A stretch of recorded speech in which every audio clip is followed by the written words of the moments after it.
მოგესალმებით, ჩემო ქართველებო. არც კი ვიცი, საიდან დავიწყო. იმდენად ისეთ რაღაცაზე მომიწევს საუბარი, რომ ჩემი თავისიც კი მცხვენია, რომ წარმოვთქვა ეს სიტყვები, მაგრამ დაიბანეთ, ქართველებო, დაიბანეთ. მე-12 საუკუნეში აყვავებულები რო იყავით და ახლა რუსების ხელში რომ შუა საუკუნეებში დაბრუნდით, რუსულ შუა საუკუნეებში, რაც საქართველოს არასდროს ქონია. ასეთი შუა საუკუნეები, რომელშიც თქვენ ახლა ხართ რუსების ხელში. დაიბანეთ, ვერც მეტროში, ავტობუსში, თუ მარშრუტკაში, ვერ შევსულა, თქვენმა სუნმა არ დამახჩოს რა ზოგიერთების. დაიბანეთ, ხალხო, გეუბნებით მესამედ, დაიბანეთ.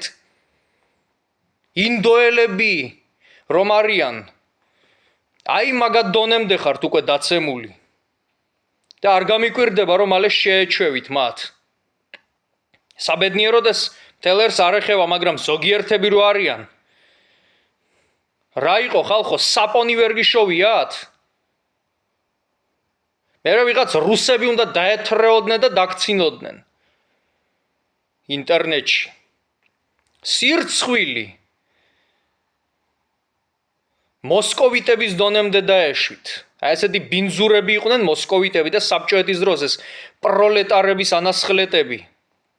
დღემდე შემორჩენილები, რო გვიფუჭებენ იმიჯს. პატრონი არ გყავთ? ან შემირცხვენია ის პატრონი, ვინც თავის მამას და დედას ბინძურს გაუშვებს ქალაქში და არ მიხედავს. სირცხვილი.